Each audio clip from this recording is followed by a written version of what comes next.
evening, and he's originated from Sierra Leone. This is a very interesting young man, and we're actually backstage, believe it or not. Do you have makeup on, by the way? No. Okay. I wish you guys saw him with makeup and everything. He looks humble, but we have a privilege actually to have it backstage and talk to you. And thanks for giving us the time. But this young man, I don't want to say much about him because I don't want to discredit, what he deserves. But I'll let him, actually tell you who he is. And he goes by Duain. That's his first name. But just a little bit, he actually the one who plays Fela. And for those of you who know Fela, I mean, it's a great honor to even just be in those shoes. So tell us a little bit about yourself before I don't want to take much time talking, but I want to hear from you. Well, my name is Duain Richmond. I was born in Sierra Leone, West Africa. I've been living in the States since 1993. 93. Yeah, man. When I first came to America, my first taste of America was New York. I was in New York for maybe a couple of months. Then my family moved to Atlanta. I was raised in Atlanta, and about 7 years ago, I moved to Los Angeles, where I'm currently living now. Yeah, living in LA. Yeah, and I'm here in Seattle with the Fela tour. We've been on the road since January of this year. And this is the second to last city. Yeah. Once we leave here on Monday, we head to Oakland, and we close in Oakland, and the show breathes for a minute. For a little bit. Okay. Yeah. So just walk us through. I mean, you came from Sierra Leone. Yes. You end up playing a guy from Nigeria. Yeah. How did you get that role to play, Fela? Well, I think first of all, Fela chose me. Yeah. Because when this whole experience started for me, it was in 2008. My cousin Sa Ngauja, who originated the role of Fela, off Broadway and did the first Broadway run. I remember when he came to me and said, I'm working on this show about Fela, Anícola Pokuti.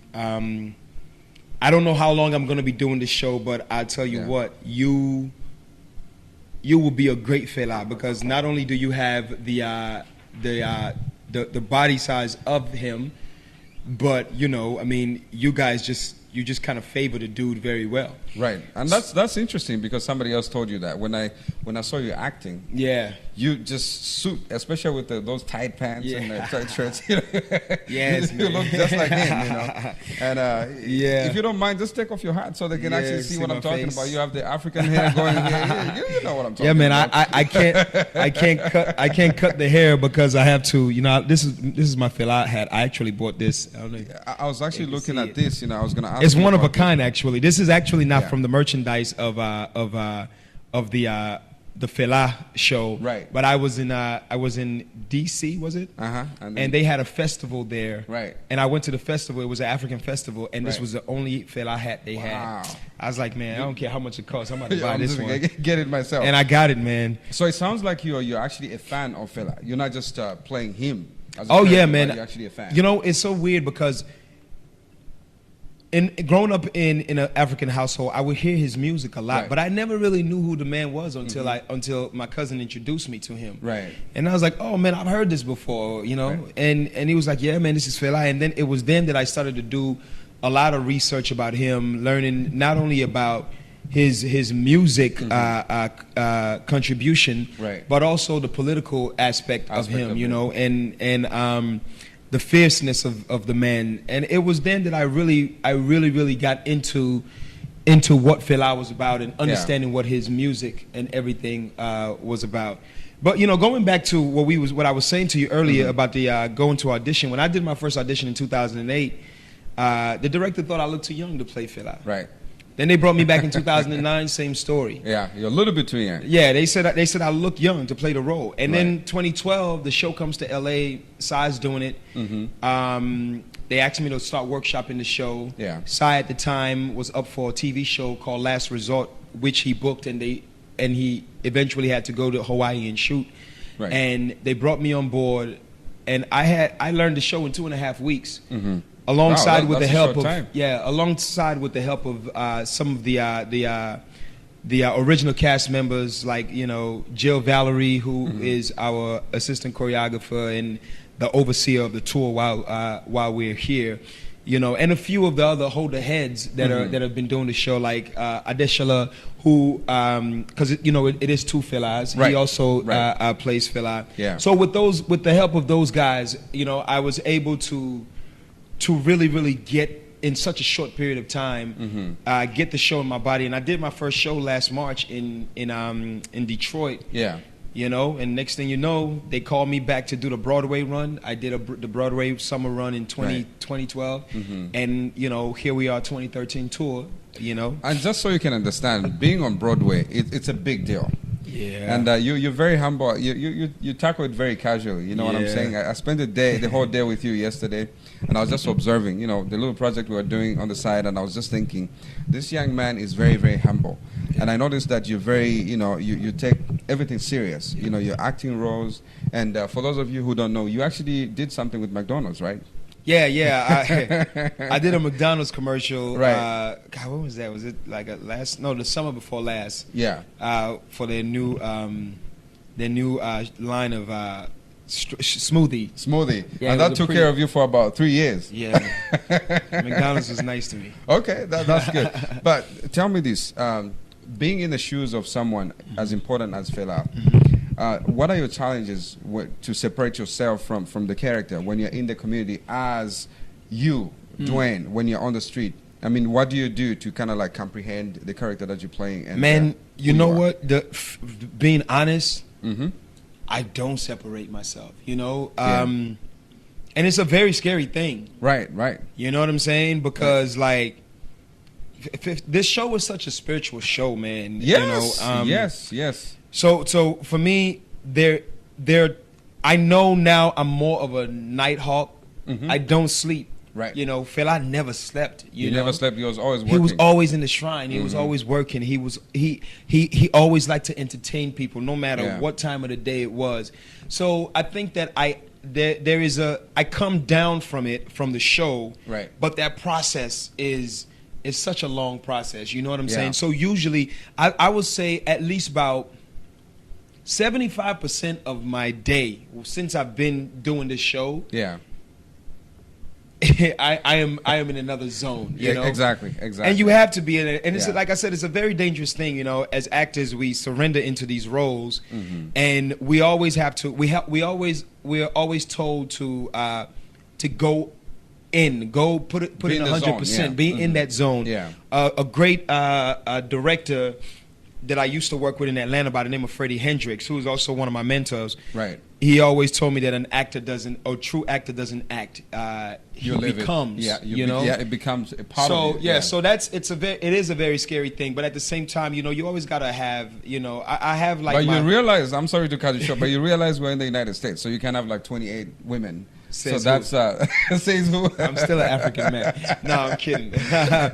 I'm kidding. But yeah, I mean, but it's always good to have good people around you too. Yeah, you absolutely, know, that absolutely. keeps you grounded and stable. You know what I'm saying? And, yeah. And it's fun. So what are the challenges that you faced? Just so for the Africans out there, you know, a lot of them, I've met a lot of young men and we've mentored a lot of people, and they have challenges. Sometimes they say, you know, I can't figure out what I can do to become a positive, you know, community member. What did you go through to actually find out that this is really what I want to do? Well, you know, for me, it was never really. My goal was never to be a positive impact to no one. You know. Yeah. And I say that to say this: there became a time where I said to myself that, okay, what do I want to do in life? Okay, I'm an actor. You know, acting is what I do, is what I love to do. I'm passionate about it. Right. But it's not. That's not who I am. Right. You know, what is my purpose in this place in time? Right.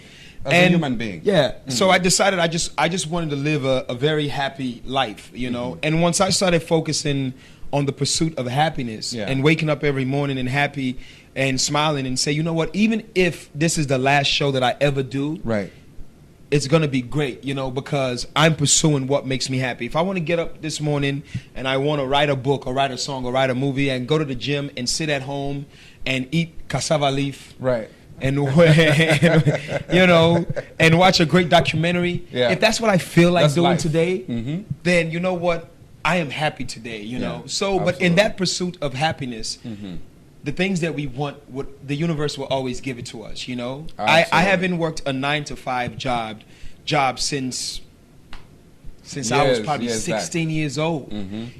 I have been living as an actor for so long, and I never know what's next. Absolutely, and that's the fun part of it. But it's always something, you know what I'm saying? So, and it has opened many doors for me in that pursuit of happiness. Yeah. I have not only been able to work as an actor and take care of myself, but I've also been able to meet people who will come to me and say, "Man, bro, what you did this, or when you did that, or when I saw you in this show, or I saw this movie, man, you really inspired me to really want to focus on my career." And that is where you know that inspiration comes. You know what I'm saying? So my goal is not to go out and say, "Here, okay, I'm going to inspire you," because you know I don't have all the answers. You know, I make mistakes. You know, right.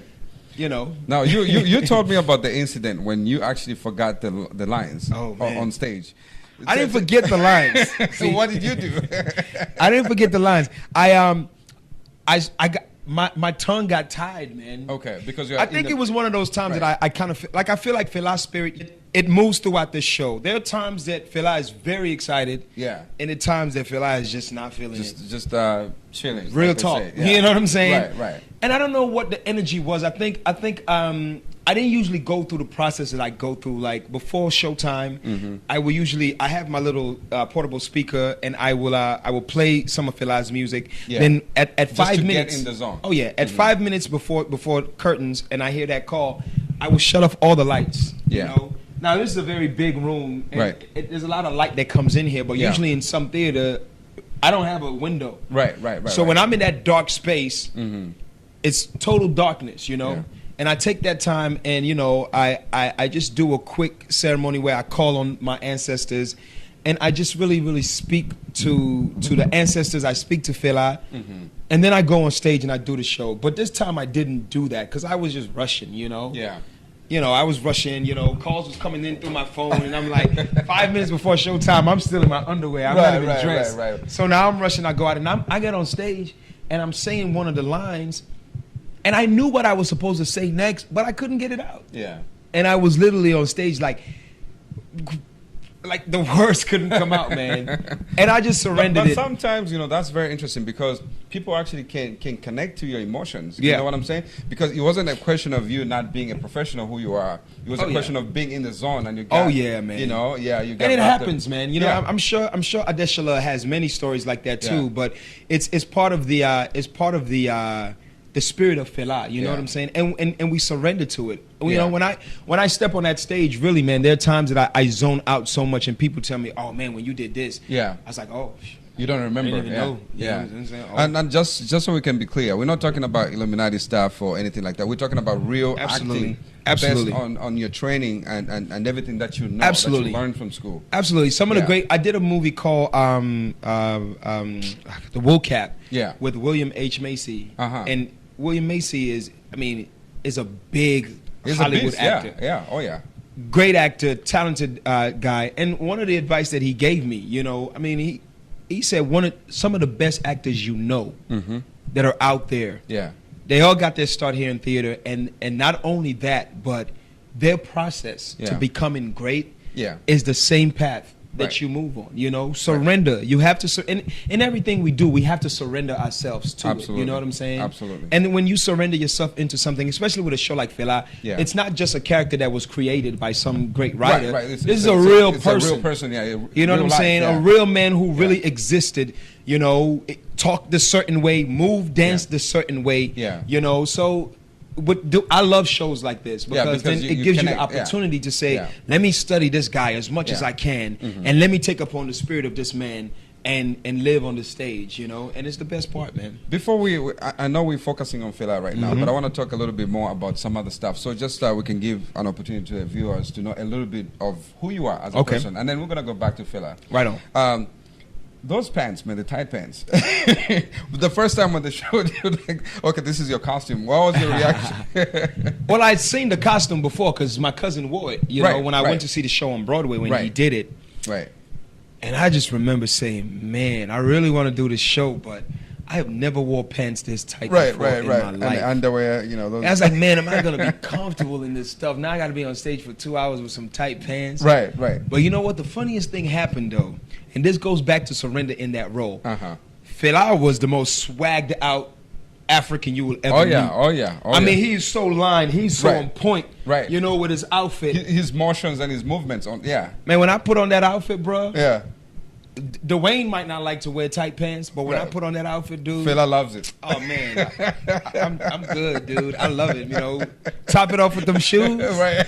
Oh man, them shoes. Can you hand me give me the blue one. Yeah, actually, I wanna the blue one over there.